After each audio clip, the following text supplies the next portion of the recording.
Hey guys, so I'm going to show you how to use Notability on your iPad to help set up your own school binder to start the year.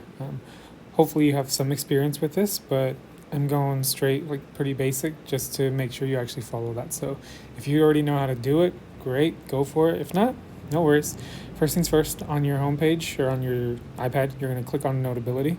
So go ahead and open up Notability, and you're going to get a blank screen. You might have some other stuff. You might have to click Continue. But the first thing you're going to notice is on the left hand side is where it says Notes, Recent Notes. On the right hand side, it has Tap to Compose, new note, all that stuff. For right now, all we're going to focus on is setting up your virtual binder.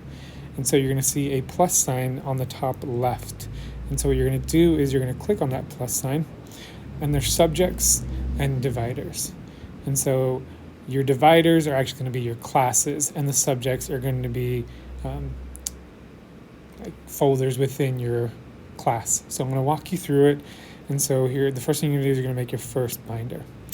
And ultimately, you can name it yours whatever you want, but for me, it would make sense to name it by your classes. But if you want to go by periods and go first, second, third, fourth, fifth, sixth, that's fine. For this example, I'm going to go by classes. So what I would do is I would type core 8 or 7. You might be a 7th grader watching this video.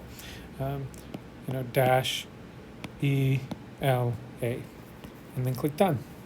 And then you have your section for ELA done, and you're going to continue this and go through all your classes, and you're going to title them whatever the class is. So for core, you'll actually have two. You'll have one for ELA and social studies, and then you're also going to have your math class. For some of you, you might call it math 7, math 8, algebra, geometry. Feel comfortable, whatever you want to call it.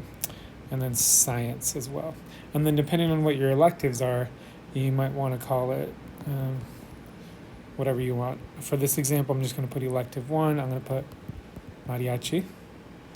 And then elective 2, I'll put, let's go ahead and put Spanish. It's a class offered for 8th graders here. And so you kind of have the beginning of your binder complete. So the next thing you're going to do is actually add a subject. And so what you're going to do is, let's call it ELA week 1.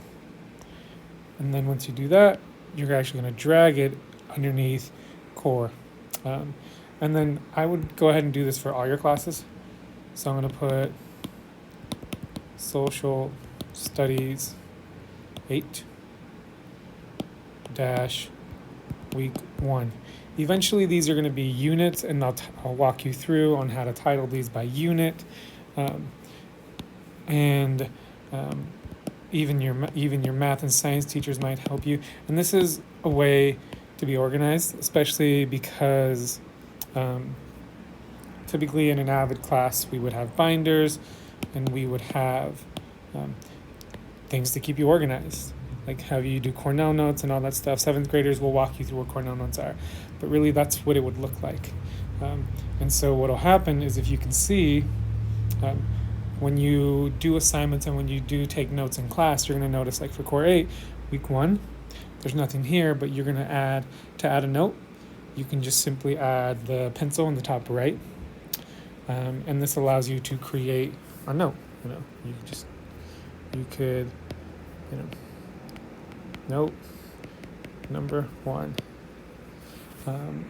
Obviously I'll walk you through different types of things you're going to write, but that's kind of the basics of editing your stuff. Now, if you wanted to change some of the colors of your stuff to make it a little bit more colorful, because I know it's not the easiest thing to look at, you could totally add some color, and it'll make things. You can change the color of stuff. It'll allow you to do different things. So basically, once you do this, you kind of have the basis of what I want you to look like.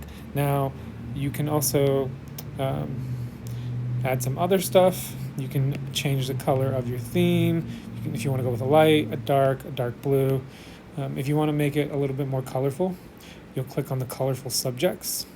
And when you notice is there'll be different colors. So let me see, social studies week 1. And so if we went in and edited it, we could change the color to be whatever colors you want. And so really, once you complete that, all I want you to do is, actually, you know what? We forgot to add a subject for mariachi. Mariachi week 1. And so again, even though it popped up in core, you just drag it down with your finger, holding down on it. And then let's go to Spanish week 1. Same thing, let's drag it down. Oops.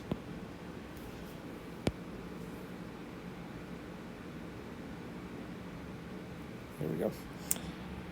Like I said, you can edit stuff, change colors.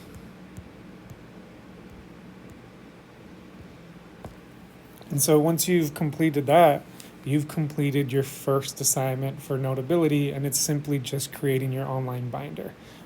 Eventually you'll make more stuff, you'll write more notes. I'll walk you through all of that, but this is going to be something that we use the entire year to help you stay organized. And hopefully, I know some of you guys might have used it in 6th grade, so that's good that you have the background knowledge, but I want to make sure that you have your binder set up in a way that is helpful for you. So if you notice on the left-hand side, if you want to go by class or if you want to go by making it by period, it's up to you. But the last thing I also want to make sure you do is create a screenshot. And so it's easy to create a screenshot, and then you're going to save it. And even if you want, I would go ahead and put your name. So you could write Mr. Ochoa's. Don't write Mr. Ochoa's binder. I have great handwriting. And then you're going to save it to the photos. And that is it for creating your binder. You're going to save your folder, and then you're going to upload it to the Notability assignment in Google Classroom. And that should do it.